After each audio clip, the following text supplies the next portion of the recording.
കേരളത്തിലെ ക്രൈസ്തവ വീടുകളിൽ ഓശാന ഞായറാഴ്ചയുടെ തലേദിവസം മധുരത്തിന്റെ ഉത്സവമാണ്. അടുക്കളയിൽ മധുരമൂറുന്ന കൊഴുക്കട്ടകൾ പാകമാകുന്ന ദിവസം കൊഴുക്കട്ട ശനി.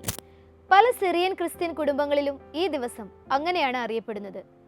കൊഴുക്കട്ട ഉണ്ടാക്കുന്നതിനുള്ള പ്രത്യേക ദിവസമാണ് ഇന്ന്. കൊഴുക്കട്ട ശനിക്ക് നസ്രാണി കുടുംബങ്ങളിൽ മധുരത്തിന്റെ ആവികൾ ഉയരും. എങ്ങും തേങ്ങ വിളയിക്കുന്നതിന്റെ ഗന്ധവും. കൊഴുക്കട്ട ശനി ഒരു പരമ്പരാഗത ആചാരമാണ്. 2000 വർഷത്തോളമായി ക്രിസ്തുമതം കേരളത്തിൽ ജന്മമെടുത്തിട്ട്. തോമസ് ലിഹ കേരളക്കരയിൽ എത്തിയതിനു ശേഷമാണ് കേരളത്തിലെ ജനങ്ങൾ ക്രിസ്തുവിനെ അറിയുന്നതും മാമോദിസായിലൂടെ ക്രിസ്ത്യാനികളായതും. നസ്രാണി കുടുംബങ്ങളിൽ പണ്ട് മുതലേ ആരംഭിച്ച പല ആചാരങ്ങളും അനുഷ്ഠാനങ്ങളും ഇന്നും തുടർന്നുകൊണ്ടിരിക്കുന്നു. അതിലൊന്നാണ് ഓശാന ഞായറിന്റെ തലേദിവസമായ ശനിയാഴ്ച കൊഴുക്കട്ട ശനിയായി ആഘോഷിക്കുന്നത്. കൊഴുക്കട്ട ഉണ്ടാക്കി ആഘോഷിക്കുന്നതിന് പിന്നിൽ പല കഥകളാണ്. യേശു ലാസറിന്റെ ഭവനത്തിൽ ചെന്നപ്പോൾ മറിയം യേശുവിന്റെ അരികിൽ ഇരുന്ന് യേശു പറയുന്നതെല്ലാം ശ്രദ്ധിച്ചു.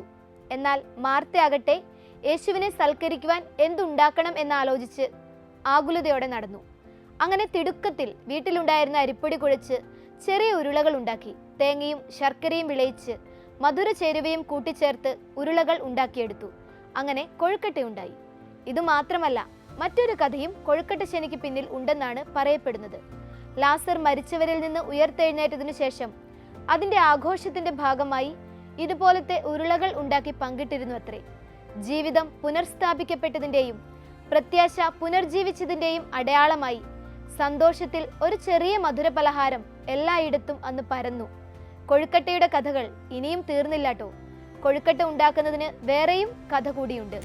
യേശുവിനെ എറിയുവാനെടുത്ത കല്ലുകളുടെ ഓർമ്മപ്പെടുത്തലും കൂടിയായി കൊഴുക്കട്ടയെ ചിത്രീകരിക്കാറുണ്ട്. കൊഴുക്കട്ടയുടെ ഉള്ളിലെ മധുരം വേദനയെ സഹിക്കാനുള്ള കൃപയെ സൂചിപ്പിക്കുന്നു. കൊഴുക്കട്ട ശനി വലിയ തിരുനാളൊന്നുമല്ല.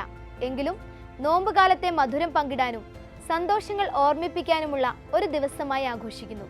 തൃശൂർ, എറണാകുളം, കോട്ടയം എന്നിവിടങ്ങളിൽ ഈ പാരമ്പര്യം ഇന്നും വളരെ ശക്തമായി നിലനിൽക്കുന്നു. ഈ മധുരം നിറഞ്ഞ ശനിനാളിൽ ഓരോ കൊഴുക്കട്ടയും ഓരോ കഥയാണ്, ഓരോ ഓർമ്മയാണ്, ഓരോ വിശ്വാസപൂരിത സന്ദേശമാണ്. ഇന്നും ഈ പാരമ്പര്യത്തെ ആചരിക്കുന്ന നസ്രാണി വീടുകൾ കേരളത്തിലെ ക്രൈസ്തവ സംസ്കാരത്തിന്റെ സമൃദ്ധിയും ആത്മീയതയും ചൂണ്ടിക്കാട്ടുന്നു.